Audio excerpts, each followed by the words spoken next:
Some of the things that I do to get them to look into my eyes and see that I care. That might mean that I'll call them the next day.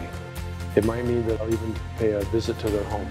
And I come across a little intense, and I have a tendency to do that just from my own personality. I want my patients to walk away knowing that that intensity comes from a real desire to help them the best they can. And not just taking advantage of some surgical skill I might have, but to go that extra mile or extra minute to let them know what they're doing or how they're doing in the process of their care.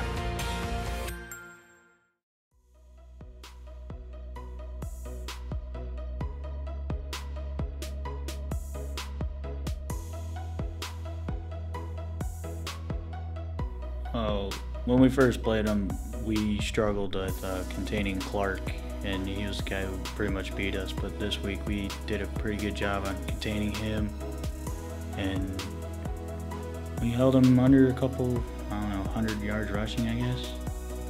Yeah, there's nothing greater feeling than winning against a rival on their home turf. Fourth quarter was kind of a bit of a pressure because when they had the ball on the last drive, they were kind of moving it down the field, and then we just stopped them with like 2 seconds left, and the clock just ran out, and then we went into overtime. In overtime, we were trying to get a touchdown, but that didn't happen, so I just kicked a field goal, and then we held them pretty much the same way they held us, but they went for the win, and we came out with an interception. That was the greatest feeling ever.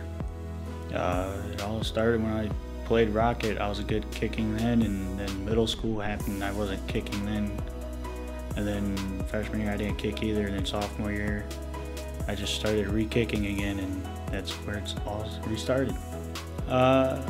In the Decatur game, when we won in overtime by 1 point, I almost missed it. Like I hooked it a little left, but I was like, when I kicked that game-winning field goal in overtime against them, I was like, last time I thought about it too much, let's just go out and kick it, and I just kicked it, and it was dead on the spot.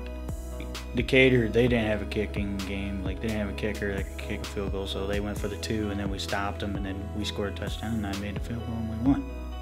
So having a kicker is a big thing. A couple years ago when we were facing Schoolcraft at home in our own playoff game, and we were faithful in our kicking game, and our kicker then made the 3-point, tied it up, and then before that he kicked an onside and we recovered it, and that's what made the field goal, and that's what went to overtime, and then we won.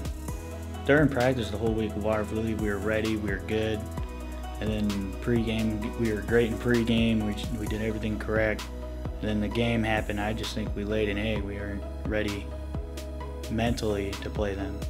I'm looking forward to it because they embarrassed us on our field because we laid an egg, and they were a good team, and we're going to go prove that we were better than we played them the first time. Like Schoolcraft was 9-0, they were looking down on us. They were like looking past Watervliet if they were to beat us, because records don't mean anything when you hit playoffs. If you're in the playoffs, you're good enough to win a game. That's what we believe.